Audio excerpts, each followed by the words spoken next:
रोक सकते हैं या हमें किस प्रकार से कर्मों को बुलाना होता है, इस आश्रव के प्रकरण को आश्रव त्रिभंगी नाम के ग्रंथ में बताया गया है।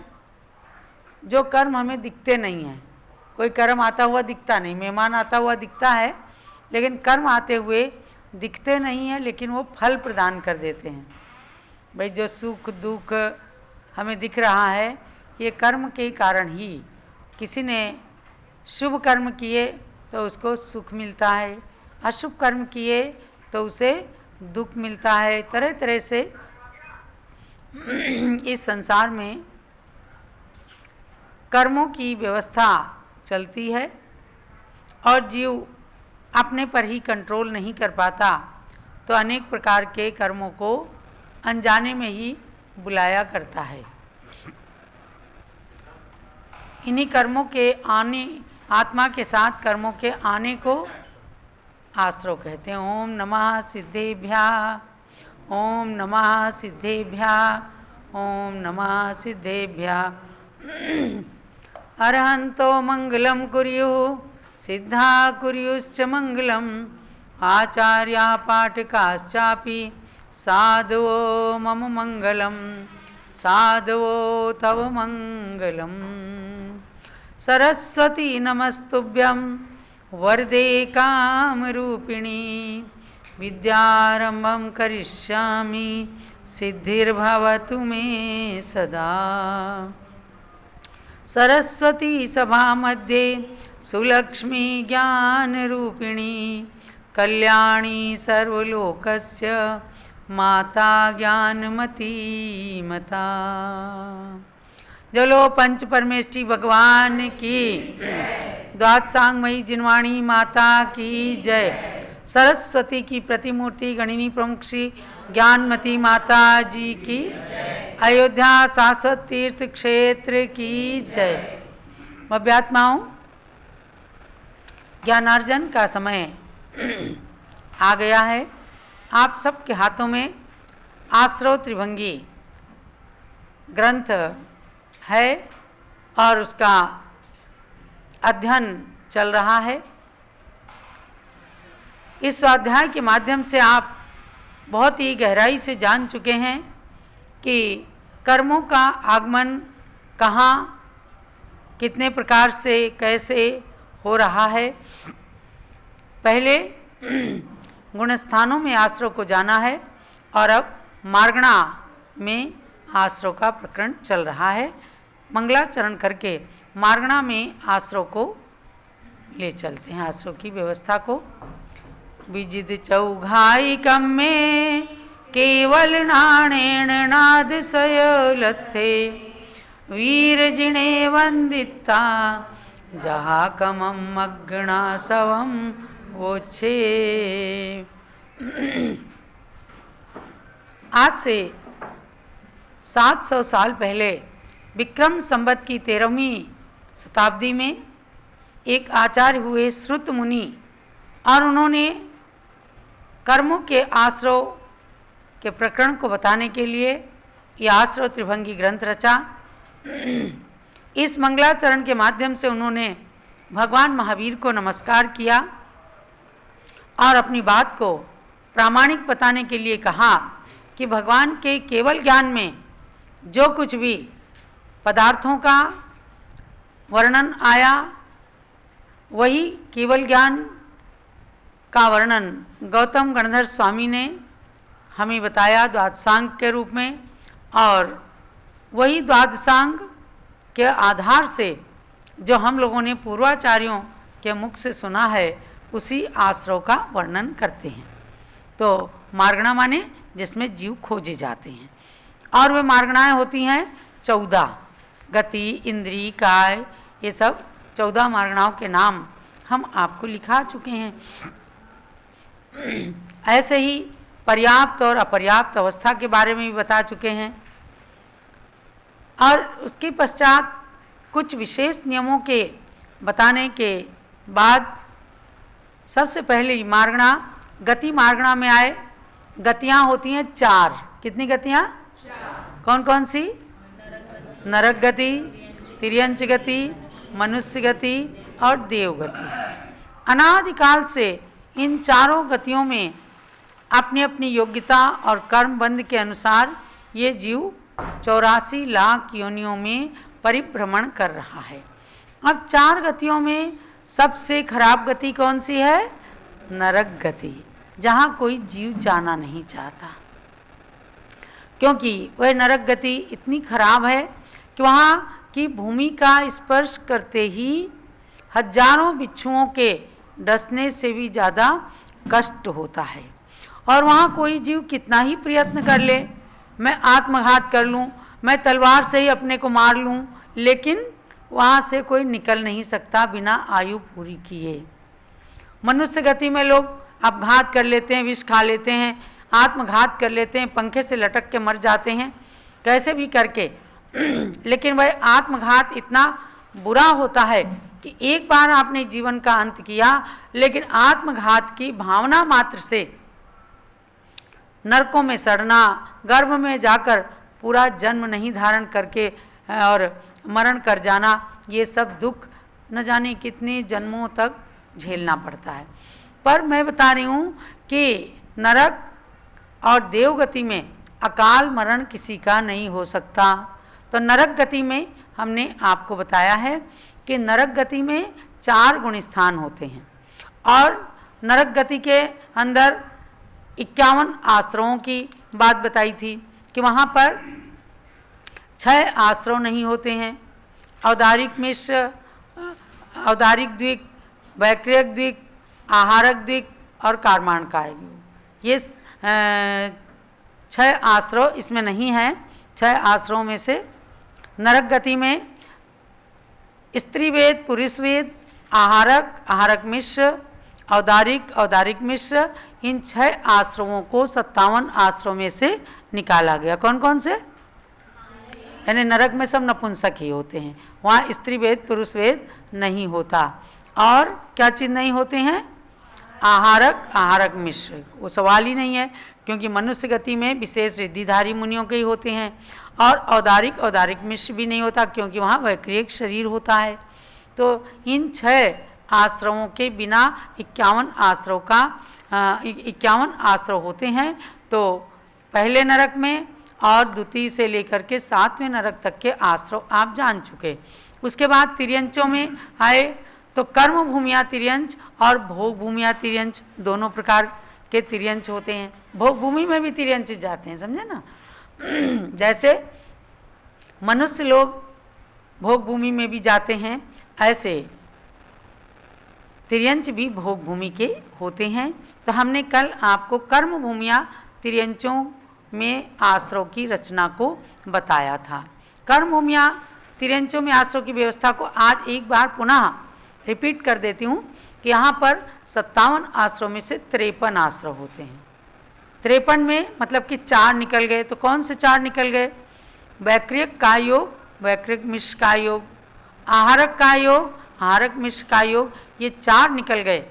तो वहाँ पर बाकी के 53 आश्रम होते हैं। तो 53 आश्रम में आपको जानना है कि कौन कौन से। अब आप 57 जिनको याद हैं फट से निकाल लिया कि ये 4 निकल गए, बाकी 53। अब 53 की संख्या एक बार जो नए हमारे आश्रम त्रिभंगी के पढ़ने वाले जुड़े होंगे उनको एक बार जान लेना है कि कुल मिलाकर के 57 आश्रम में से ही चाहे किसी गति, किसी इंद्रिय के जीव का वर्णन करेंगे तो उन 57 में से ही आश्रव, अनाश्रव, आश्रव विच्छुत थी। तो अब तिर्यंच जो कर्म भूमि के तिर्यंच जो अपने को दिखते रहते हैं, हाथी, घोड़ा, बैल वगैरह, तो उन कर्म भूमिया तिर्यंचों के 53 आश्रम हैं। अब इनको भी आप नोट कर लीजिए। 5 मिथ्यात्व हैं। कौन कौन से 5 मिथ्यात्व? एकांत, विपरीत, विनय, संशय और अज्ञान। 5 मिथ्यात्व, 12 अविरति, 25 कसाय और 11 योग। योग में से 15 योग में से ही 4 योग निकाल दिए गए, तो 11 योग बचे। 4 मन के, सत्य असत्य उभय अनुभव, 4 वचन के, सत्य असत्य उभय अनुभव, और औदारिक का योग, औदारिक मिश्र का योग और कार्माण का योग। ये 11 योग ऐसे मिलकर के 53 आश्रम हुए। तो हमने प्रथम गुण स्थान, द्वितीय गुण स्थान, तृतीय गुण स्थान, चतुर्थ और पंचम गुण स्थान तक आपको बताया, क्योंकि तिर्यंचों में 1 से लेकर 5 गुण स्थान हो सकते हैं। कभी सुना है ना आपने कि किसी शेर ने मुनिराज से संबोधन को पाकर अणुव्रत धारण कर लिए, वह आगे महावीर बन गया। हाथी ने अणुव्रत धारण कर लिए, आगे जाके पारसनाथ बन गया। ऐसे तिर्यंच की योनि से भी जीवों ने, जिनने मुनियों के संबोधन से अपने जीवन का उत्थान प्रारंभ किया, तो सम्यक दर्शन के साथ साथ वो पंचम गुण स्थान देश संयम यानी अणुव्रतों को भी ग्रहण कर लेते हैं। इसलिए तिर्यंचों में, कर्म भूमिया तिर्यंचों में 5 गुण स्थान माने गए हैं। अब मैं इसकी डिटेल ना करके, यानी डिटेल तो हम कल आपको बहुत अच्छे से बता चुके हैं। अब आज हम आते हैं भोग भूमिया तिर्यंचों में। भोग भूमिया तिर्यंच मतलब जो भोग भूमि में जाकर पैदा होते हैं, यानी कि कोई मनुष्य जिसने तिर्यंच की आयु पहले बांध ली, आयु का बंध होता है तो आयु का बंध कभी छूटता नहीं। जिस मनुष्य ने तिर्यंच की आयु बांध ली और उसके बाद उसको सम्यक दर्शन हुआ, तो वो जाकर के भोग भूमि का तिर्यंच बन जाता है। ऐसे ही किसी मनुष्य ने मनुष्य की आयु बांध ली, बाद में उसको सम्यक दर्शन हुआ, तो वह भोग भूमि का मनुष्य हो जाएगा। और सम्यक दर्शन के साथ कोई जीव भोग भूमि में नहीं जा सकता, तिर्यंच गति में नहीं जा सकता, नरक गति में नहीं जा सकता।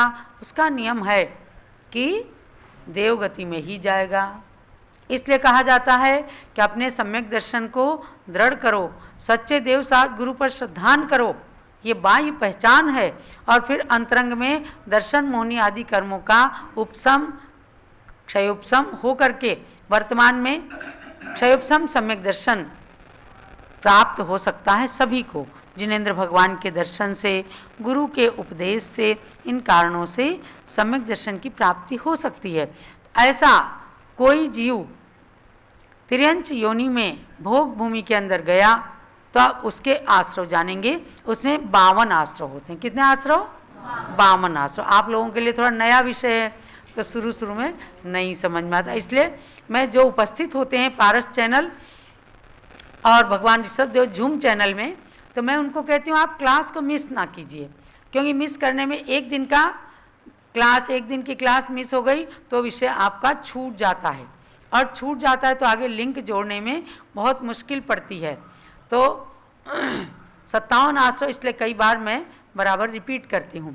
57 में से भोग भूमिया तिर्यंचों में 52 आश्रव होते हैं। अब देखिएगा 5 आश्रव उसमें से कौन से निकल गए। तो वैक्रियक द्विक, वैक्रियक द्विक से मतलब वैक्रियक का योग, वैक्रियक मिश्र का योग, और आहारक द्विक, आहारक द्विक माने आहारक का योग और आहारक मिश्र का योग, एवं नपुंसक वेद। ये जो है 5 निकल गए। यानी तिर्यंचों में भोग भूमिया जो होते हैं उनमें स्त्री पुरुष ही होते हैं, और नपुंसक भोग भूमिया में नहीं होते हैं, वहाँ पर स्त्री वेद और पुरुष वेद ही होता है। तो इन 5 को निकाला, क्योंकि उनके शरीर औदारिक ही रहता है तो वो रहेगा, और वैक्रिक शरीर नहीं हो सकता, आहारक शरीर नहीं हो सकता, नपुंसक वेद नहीं हो सकता, इनके मिश्र का योग नहीं है।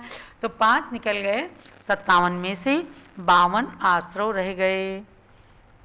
अब भोग भूमिया तिर्यंचों के गुण स्थान हैं 4, उनमें 5 नहीं हो सकते। कर्म भूमिया तिर्यंचों के तो 5 हो सकते हैं, वे देश व्रत धारण कर सकते हैं, लेकिन भोग भूमिया तिर्यंच जो हैं वो संयम को धारण नहीं कर सकते, वे अणुव्रत आदि नहीं ले सकते। ये वहाँ पर क्षेत्रजन्य व्यवस्था है। भोग भूमि में चाहे मनुष्य हो चाहे तिर्यंच हो, वे कोई भी व्रत धारण नहीं कर सकते, सम्यक दर्शन धारण कर सकते हैं। तो चतुर्थ गुण स्थान तक उनके होता है। तो आपने क्या माना, 52 आश्रव हैं और इनके 4 गुण स्थान होते हैं। अब 4 गुण स्थानों में पहले गुण स्थान में देखिए 3 चीज़ें। इसका त्रिभंगी नाम इसलिए है कि आश्रव के 3 भेद बताते, आश्रव, अनाश्रव और आश्रव विच्युति। पहले गुण स्थान में आश्रव पूरे 52 का है, यानी 52 पूरे के पूरे आश्रव इसके अंदर उपलब्ध रहते हैं, उदय में रहते हैं।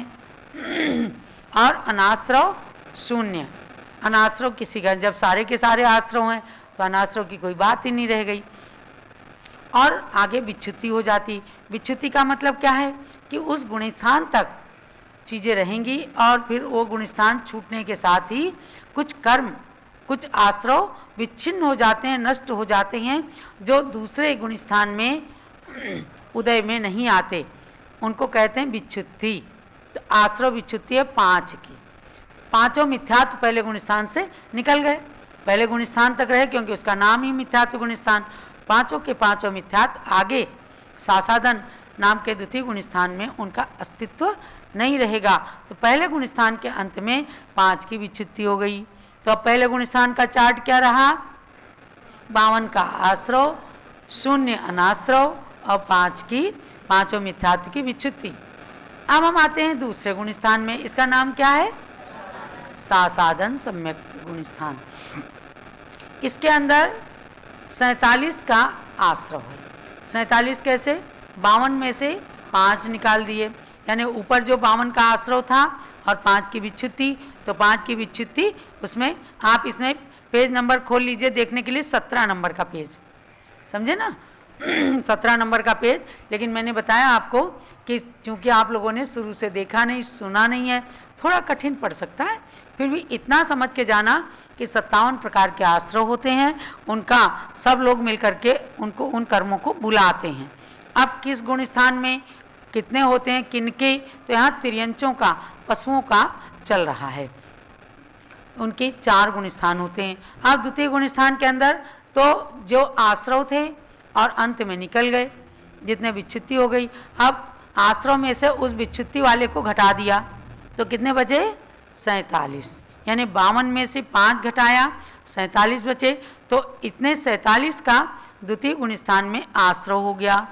और अनाश्रव जो 5 विच्छुत्ति हुई थी उनका अब यहाँ आश्रव रहेगा नहीं, तो 5 का अनाश्रव हो गया।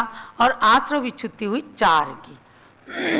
4 अनंतानुबंधी, अनंत अनंत भावों में क्रोध मान माया लोभ को बंद कराने वाले ये जो 4 हैं, इनका दूसरे गुण स्थान में विच्छित्ति हो जाती है, यानी आगे तीसरे चौथे गुण स्थानों में इनका आश्रव कतई भी नहीं होगा, क्योंकि अब गुण स्थान माने गुणों के स्थानों को ऊपर ऊपर जा रहे हैं, गुणों के स्थान ऊपर ऊपर जा रहे हैं। तो जितना ऊपर जाएंगे उतने अशुभ कर्मों का आश्रव कम हो जाएगा। तो यहाँ अनाश्रव रहा, 5 का आश्रव विच्छुत्ति हो गई, 4 अनंतानुबंधी क्रोध, अनंतानुबंधी मान, अनंतानुबंधी माया, अनंतानुबंधी लोभ, इनकी विच्छुत्ति हो गई। अब हम चलते हैं तीसरे गुण स्थान में। तीसरे गुण स्थान का नाम क्या है? मिश्र। मिश्र माने सम्यक मिथ्यात्व नाम का गुण स्थान। सम्यक और मिथ्यात्व वहाँ मिश्रित रहता है, इसलिए उसका नाम दे दिया मिश्र। मिश्र गुण स्थान में चलेंगे तो 41 का आश्रव है। अब 41 का आश्रव कैसे है भाई? देखो ऊपर 47 थे दूसरे गुण स्थान में आश्रव, और 5 की 47 में 5 जो है मिथ्यात्व को घटाया तो 43 बचे, और उसके अंदर 43 में से 2 को और घटा दिया, औदारिक मिश्र और कारमाण को और घटा दिया, क्योंकि तीसरे गुण स्थान में मरण नहीं होता है और मरण में मिश्र प्रकृति आती है, तो इसको घटा दिया 43 में से, तो कितने बचे? 41। 41 का आश्रव और अनाश्रव 11 का। ऊपर 5 4 9 होते, दो गुण स्थान में मतलब कि अनाश्रव और आश्रव विच्छुत्ति मिलकर के 5 और 4 9 होते, तो यहाँ पर 2 को मिला दिया, औदारिक मिश्र और कारमाण को, यानी अब 11 कौन सी हैं? 5 मिथ्यात्व, 4 अनंतानुबंधी, 9 एक औदारिक मिश्र और एक कारमाण का योग, ऐसे 11 आश्रव का यहाँ पर अनाश्रव हो गया। अनाश्रव मतलब ये आश्रव में उदय में नहीं है। और विच्छुत्ति में आए आश्रव विच्छुत्ति 0, यहाँ किसी प्रकार की कोई विच्छुत्ति नहीं है। अब चतुर्थ गुण स्थान में हम चले तो चतुर्थ गुण स्थान का मतलब है अविरत सम्यक दृष्टि, माने अब यहाँ पर सम्यक दर्शन का अस्तित्व आ जाता है और व्रत नहीं लेता है, तो ऐसे गुण स्थान का नाम है चतुर्थ गुण स्थान। अविरत सम्यक दृष्टि नाम का गुण स्थान, यानी आज आप लोगों के अगर सम्यक दर्शन है तो समझो कि ये चतुर्थ गुण स्थान मनुष्यों के भी है। यहाँ बात तिर्यंचों की चल रही है और वो भी भोग भूमिया तिर्यंचों की चल रही है कि वहाँ पर भी भोग भूमि के अंदर भी स्वयं भी सम्यक दर्शन हो जाता है। और कभी कोई मुनि पहुँच गए, चारण रिद्धिधारी मुनि वगैरह, तो उनके संबोधन से भी सम्यक दर्शन की प्राप्ति हो जाती है। ऐसा अनेक पुराणों को जब पढ़ते हैं तो इतिहास से पता चलता है कि कई मुनिराजों के संबोधन से भोग भूमि के आर्याओं को, मनुष्य गति के आर्या को सम्यक दर्शन हो जाता है।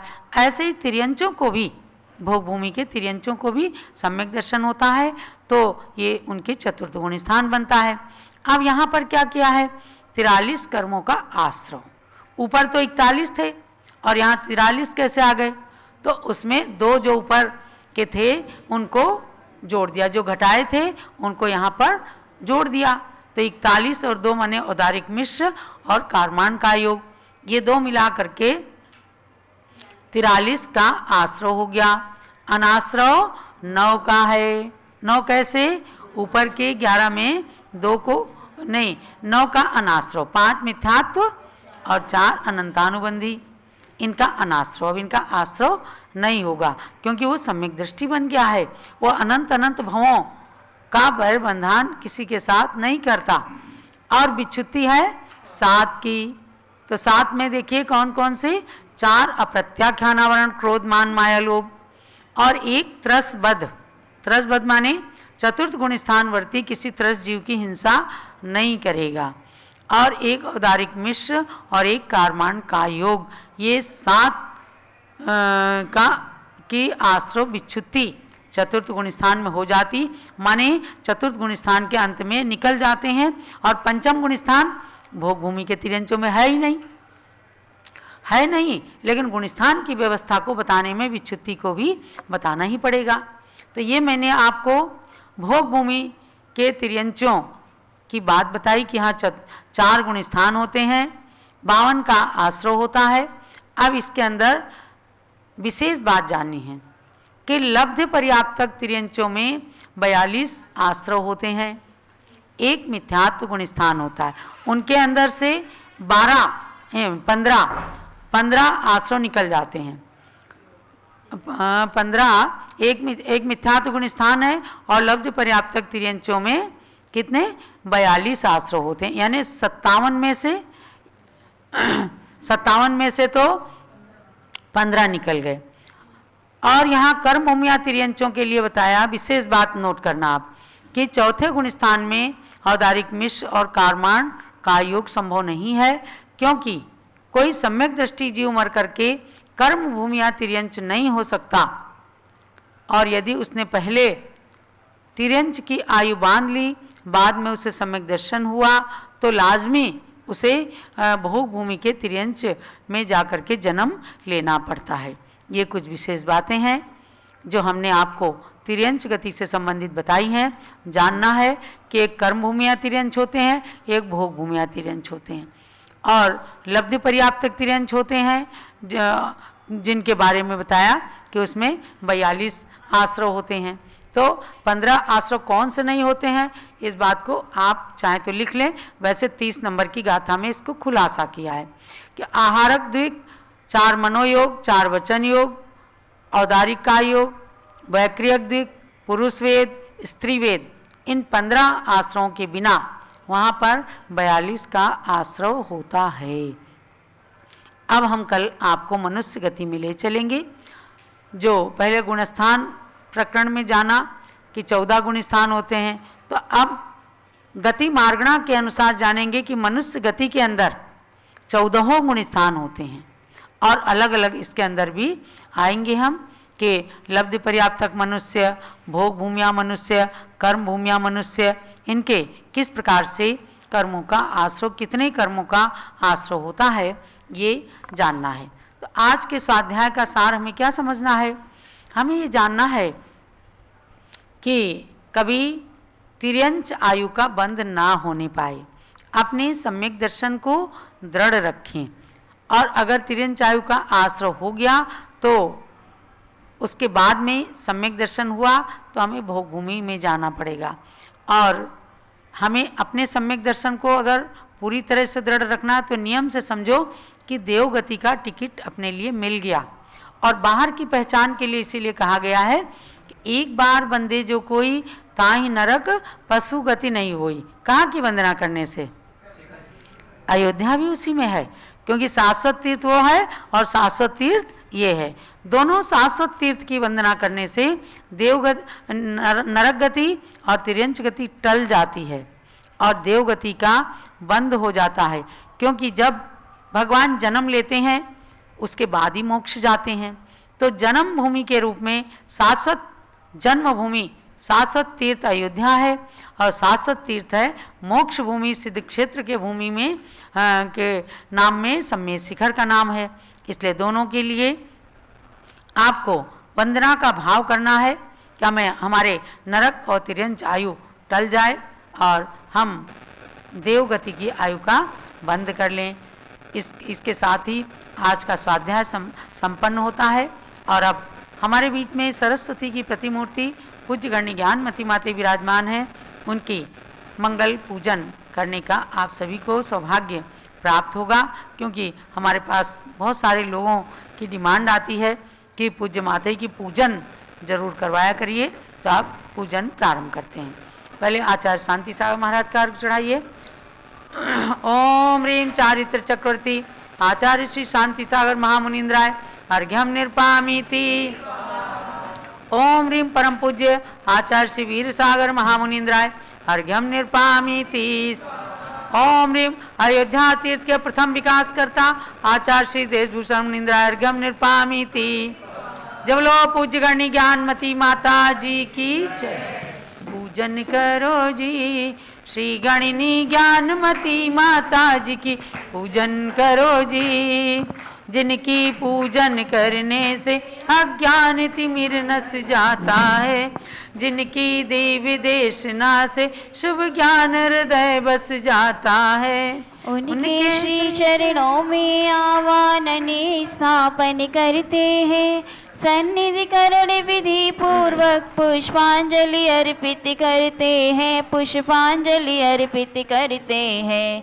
पूजन करो जी श्री गणनी ज्ञानमती माता जी की पूजन करो जी। सभी लोग पारस चैनल के दर्शक इसके बाद ऋषभदेव जूम चैनल पर आकर के गुरु भक्ति स्वरूप पूजन में भाग लेंगे। ओम ह्रीं गणिनी प्रमुख श्री ज्ञानमती माता अत्र अवतर अवतर समोसटावाननम